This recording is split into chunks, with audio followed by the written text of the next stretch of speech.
Dear America, I'm sorry to bother you if you're busy, but inmates need help down at the Kershaw Correctional Institution in South Carolina.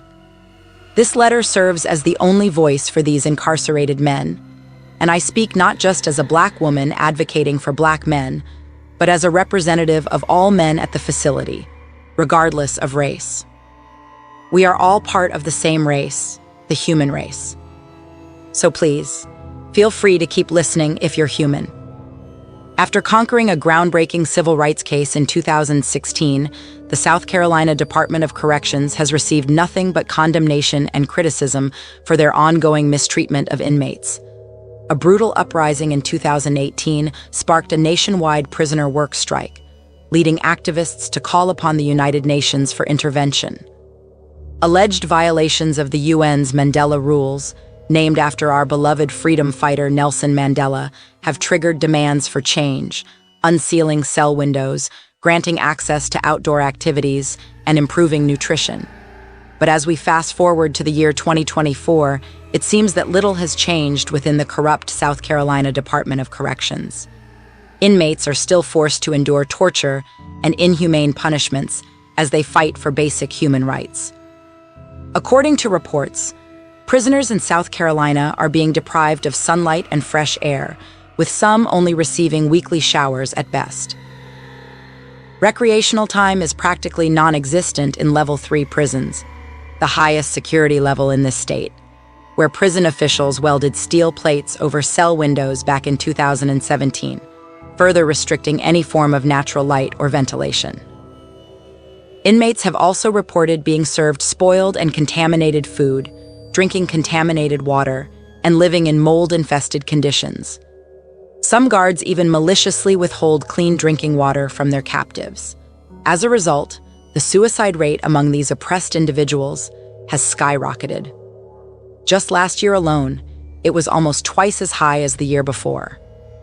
The average suicide rate in Level 3 state prisons in South Carolina is now a staggering 34% higher than it was a decade ago. In September of 2018, during a well-organized prison staff strike led by Jailhouse Lawyers Speak, a group of incarcerated individuals declared American prisons as war zones. Yet despite a federal court order issued back in 2016, stemming from an 8-year-old case, demanding that the state address its fundamentally flawed and systematically deficient treatment of mentally ill prisoners, the South Carolina Department of Corrections has yet to comply.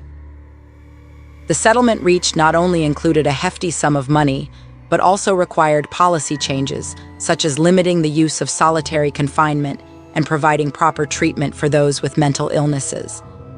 The deadline for implementation of these changes was June of 2020, but it seems that little progress has been made. And just yesterday, on July 14, 2024, I received an email from an inmate at Kershaw Correctional Institution in South Carolina. It's clear that a war is raging behind bars, not with guns and bombs, but a battle for justice against blatant injustice. A never-ending struggle between the convicted and the convicting. But what's even more disturbing is the anonymous letter I received from someone who calls themselves We the People.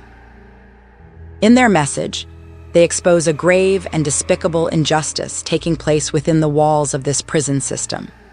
In their message, they write, "We the people are in need of medication. The warden here at Kershaw Correctional Institution is not helping us, the people. She is allowing her staff employees to take money off our account for their needs. The staff here is looking away when things happen and letting people get raped and killed here. The food is not for humans. It says it right on the food boxes. They're giving us green meat. We do not have any programs to help us. We need help. Please send doctors to look at every person here. They do not let us see the doctor, and the warden here is letting people lock us down on the weekend. We only get 2 meals on the weekend and it's mold everywhere, in here, including the showers. The mold is getting us infected, and the medical staff here are cutting off our toes without even properly treating us for infections. Folks are developing boils all on their bodies because of this. I humbly plead with you to inform your audience and urge them to reach out to the federal government ACLU, media outlets, or any politician capable of helping us. It is crucial that they become aware of the deplorable conditions within this institution and launch an investigation into the actions of both Kershaw Correctional Institution and its warden. If they are not able to contact anyone, please have them to at least pray for us. We're God's children too. Do back here when the police feed you cold food. You see them ain't damn police in the building. They done goddamn ran. This crazy. This real, man. Getting tired of they feeding us cold food. Look at this. They feed us. Look at the smoke at the top of it. Smoke inhalation. They keep feed us cold food. I had us locked down every day for what? 3 months now? 3, 4 months. It's real. Look at that fire. 4 months.